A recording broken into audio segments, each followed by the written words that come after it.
We're at the Tony Townley Collection in Bogart, Georgia, checking out an auction that's coming up with Richmond Auctions. An incredible car collection. We covered some of the Mustangs and some of the really cool 60s muscle, but we're going to take a little bit of a step back in time to the 50s and early 60s with some early Ford muscle. Starting with this right here, 57 Ford, Supercharged, incredible machine in white. When you think about performance in the 50s, if you were buying a Ford, this is the car that you bought. Look at that early, that's like a McCullough supercharger. Admittedly, I'm not an expert. Obviously, it's a Y block, but the air intake, very little boost, belt driven with the V-belts, into the 4-barrel carburetor, blow-through style carburetor. This car kind of gets to me because I just love the simplicity of it being all white. 100%. And it's just a 57 Ford. Like it wasn't a Crown Vic, right? Had all of the trim that extended the hole all the way up to the fender. This is like, yeah, you're not getting the full trim. You're only going to here. But a neat car nonetheless, and this was kind of the competition for the 57 Chevy. I love the white painted wheels. I am just a sucker for poverty caps. But these aren't really that much poverty caps because they're styled. They have the Ford call out on there and some white paint. And of note is the manual transmission. So you're working with a 3-speed, and it looks like it has a radio delete. So something tells me that this car was ordered for some form of racing, whether it was drag racing, circle track, dirt track. I don't know what the heck they would have used it for. But roll down rear windows, just a basic hot rod. It just stands out in here. It's just so simple. Yeah, I mean, and a lot of the Ford muscle cars, as you got into the 60s, were white. I mean, they just went with that Wimbledon white on the Thunderbolts, on the Fairlanes, on the Galaxies. This isn't Wimbledon white. It's more of a bright white, but it looks really good. It's like an early Pro Charger. I know, right? Well, it's centrifugal supercharging. Right. It's belt-driven centrifugal supercharging in the 1950s. People think that's like some new technology, modern design, but it's been around 75 years. It's way onto some Shelby Mustangs as well. So these two cars here are kind of like somewhat twins. You have a Starliner and a Sunliner, 61, and now we're getting into the FE power. We're getting away from the Y blocks, and you're getting into FE power. 390s, 3 2-barrel carburetors, and manual transmissions. Again, column shifted. But like we talked about on some of the earlier videos, these are muscle cars, but they really weren't called muscle cars yet. I mean, they're full-size cars. This one, if you're a ragtop guy or girl and you want to put that top down, I mean, this thing is kind of like the coolest thing you can get in a Ford. Triple black, black top. It's got a black accented interior with some gray. Manual transmission. Manual brakes, no power steering. Yep. And again, with the dog dish painted steel hubcap wheels. But the length of this car is incredible, and the amount of trim on it is really neat. So you have this like sphere that runs all the way to the back, kind of into a mini fin. You've got the I don't even know what you call this design. It's like an aluminum piece that goes there, and it's just a huge Galaxie. I mean, it's just awesome car. That I don't know if somebody bought this for drag racing, but even look how the door handle is styled, and it kind of carries through into this like sphere. And again, just huge rocker panel, comfortable interior. So much thought goes into even the steering wheel design, the shifter design, the keys on the left, and it shuts beautifully. And now, obviously, one of my favorites, 61 Starliner, long, lean, man, just such a really neat car. And again, just harkening back to the jet age with the styling, the fastback window design, it still has a little bit of a fin to it and a lot of trim on the car. Styled, of course. Everything was thought about, the way that they did things back then. Mark, take a look at that interior. Steel dash. Starliner. I just like the name. It's wicked. 3 on the tree also. But like even like you're saying, the hubcaps, there was so much thought put into them, and just so cool. Yeah, 'cause, I mean, all they had was really steel wheels back then. So how are we going to make this wheel look good? And of course, under the hood is nothing pedestrian. I mean, multiple carburetors, 3 2-barrels, 390 cubic inches on that FE. Plenty of room to work on it. Manual steering, manual brakes. Yep, look at these beautiful emblems right up front, Starliner. Unfortunately, we were 4 or 5 years old at this time, but walking in the dealership, yeah, wasn't born. I want a tri-power ar. Right? Yeah, I was not even close to being thought about at that point. You weren't even a glimmer. Nope.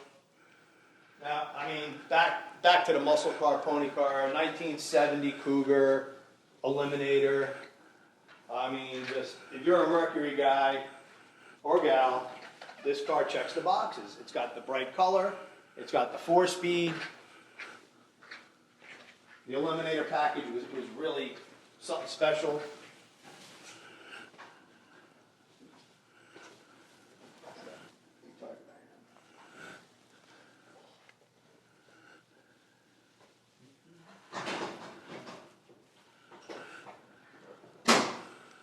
See what's under the hood, Mark.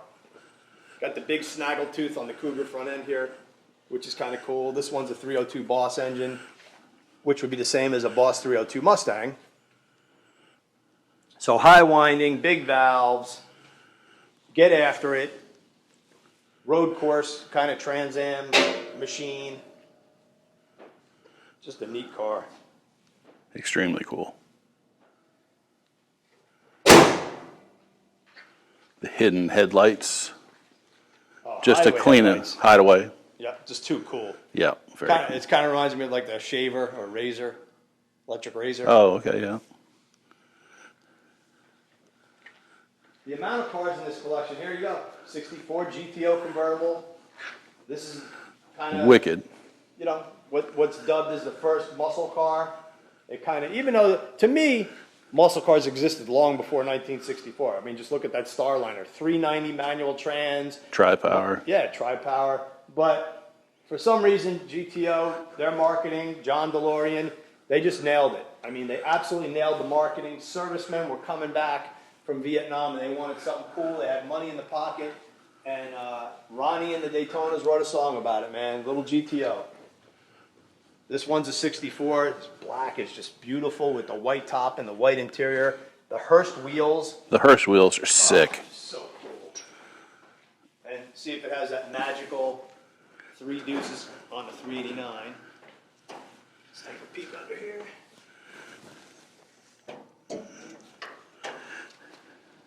There we go. Oh. Yeah. Figured it out. 3 deuces on a 389. Power brakes too. Power steering, 4-speed, Convertible. tilt wheel. So this car is air conditioned, so it's pretty optioned, right? Oh, no doubt about it. In black, obviously. You don't really, believe it or not, red, silver, and that aqua green are Yep. very popular. You do not really see a lot of black 64 GTOs. But What? that engine turned dashboard, Dash. the big 4 gauges, the big steering wheel with the 4 spokes and the metal. Just a neat car. It's weird because that metal turn dash was still popular in the Trans Am of the Smoking the Bandit era we were just looking at. Yeah. I mean, that was all the way up to, like, I think 81, they used that same kind of design. I think we'll close out looking at this baby bird here with the dual quads. Just a stunning car. And it always amazes me with the Thunderbirds how it started out kind of performance, but they really went in a different direction than Corvette. You know, still a great looking car, but the T-Birds got bigger and bigger and bigger and became more of a personal luxury car where the Corvette kind of remained a sports car. But these baby birds, the styling is just out of this world. I love them. This one has a Minter's destination, so obviously one of the top T-Bird restorers in the country. This car is going to be, That's a high dollar car. that's a nice piece. Wow. As in, everything in here is just high value, very cool cars. With big engines. It was only until like 1964 that the intermediate cars got the big engines, were really dubbed muscle cars. Yeah. These were just cars back then, but in the early 60s, NASCAR was huge, so this deal was developed with the fastback roof design to go NASCAR racing, and then Ford said, hey, let's do a drag racing version. I think there was only like 200 of these even built. It's very low production number. So we'll take a look at this 427 engine. Fiberglass hood, which has really nice paint on it. It actually looks really good. So you got to be really careful with this stuff. But tell us about the engine, Mike. You know, the 427 side oiler, 425 horsepower, 2 4-barrels from the factory to cast iron headers. You know, they sent it ready to race. So fiberglass hood. This is before carbon fiber was really a thing with, you know, the performance aftermarket. But let's take a look at the inside, because the lightweight stuff continues on. These are Bostrom low back seats, which you probably would have found in like a van. You know, they just sourced what they could find. These aren't like an aftermarket per se like you'd find today, like a Kirky, but you know, they're not the big plush Galaxie seats that you might have found. Look at how small, like you said, the back of the seat is very thin. No console. This one, oh wow, rubber floor mat. So it does not even have a rug. This is just basic. We'll come around here. No door Mark. handles. See the radio delete in there? Yep, so you got a lightweight kind of seat. I look tiny in here. Look how huge this steering wheel is. So radio delete, nothing going on except for drag racing. You don't even have vents. There's no heat, vents or no anything. AC, no nothing. Right? Big giant steering wheel, 4-speed transmission, bucket seats, no console. And they even did things on these cars, if you could see up in here, Mark, that they did extra thin cardboard visors. Like they were literally thinking of all the little details. This is a thinner, less robust visor than what you'd have in a normal Galaxie, but just built for drag racing. Even down to, if you look at the door, there's no door handle or door armrest. I guess they deemed that unnecessary. Very basic, right? So they were thinking of all the little things, and the rubber floor mat, no carpet, just simplifies things. Just a neat car. Yeah, I think no padding. No padding or anything like that. And I know this video is about this Galaxie here, but we'd be remiss if we didn't take a look at essentially the Pontiac and the Chevy version for similar years. Yeah. So I love pretty much all the old school muscle. They're all big. You know, they all have a very similar kind of design. They're all a hard top. Yeah. They're all obviously white, all three of them, but this Yeah, Super Duty. or 421. I'm not 421 sure. Super 421 Duty. Super Yep. Duty, right. And this is a 62? Yes. 62 model, and that's obviously a 62. Yeah. And they opted in General Motors for aluminum body panels as opposed to fiberglass. So they went a little different route, but same scenario, lighten them up, get as much weight off as possible. I mean, this was just hardcore drag racing wars. Look at single pot, lightweight, manual brake master cylinder here. Does have power steering on this one. I think it was added, I believe.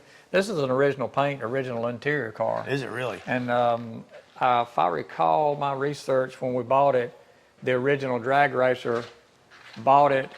They were allowed to buy the previous year's race car at the end of the year and added power steering to it for his wife to drive. Oh, how about that? Converted it to a street car. But it's a bench seat 4-speed, a lot of room in the interior. This would have been a fun car.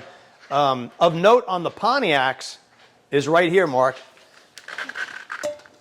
The front wheels and the back wheels are aluminum, and they incorporate on the back side the drum for the brakes. So the wheel is a brake drum. It's a 10-bolt wheel, lightweight. You have the whole system built into one thing. These are pretty neat, and they're unique to really Pontiac only from the muscle car era, compared to, say, like the Chevy, which is just a steel wheel with some lug nuts, very basic. Pontiac was always a little more upscale, a Catalina. And then this car is a 409 and then has a really cool history, doesn't it, Mike? 62, 63s with the 409 are just really cool. I like the 62s. And this is not a bubble top. A lot of the Impalas for drag racing, I guess, I don't know if it was lighter weight or I don't know why, but you always found that bubble top rear. This one isn't, but it is a Z11, right? Yes, got Z11 components on it. Which I think, and again, I'm not a Chevy expert, but aluminum front fenders. It's got the big 409. We take a look at that thing? Yes, sir. And then I know aluminum fenders, but I don't know what else was aluminum on this thing. Heater delete, aluminum hood, aluminum fenders, aluminum inner fenders. You know, they're much more crinkled up when they press them for some reason, and the aluminum. Right, and these were drag racer specials, obviously, for 1962. Look at those two freaking 4 barrels on the 409. The 409 engine, they're called the W engine, very unique engine. The pistons are wacky in them. I'll have to find a picture online because like the combustion chamber, the way they did the cylinder head is a completely oddball design as to what you're used to seeing on a typical wedge type engine. But they're fun, and these things hauled. And the drag racing wars of the early 60s were hot and heavy. And these 3 cars right here were at the forefront, weren't they? Absolutely. Mark's taking a look at the interior right now, the 4-speed transmission, obviously the TAC. And this one, like you said, these are all heater delete, no radio. Get them as light as you could for the time. And it's so funny because you look at a car that's so heavy and you think like, well, how much could the radio have weighed? But in drag race, in the mind of a drag racer, every ounce counts. And that's an Impala. And obviously we're talking about that roof line right here, which is a little bit different. Used to seeing that bubble top in a lot of the old drag racing photos.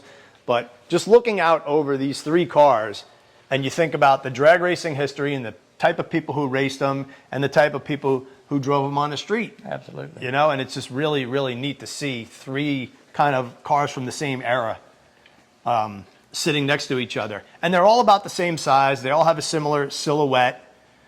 And I think I'd still pick the Ford, though. I hear you.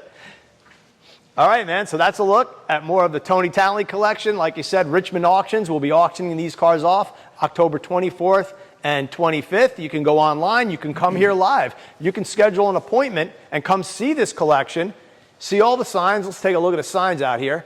I mean, and there's like 4 buildings worth of this stuff, not to mention antique cars.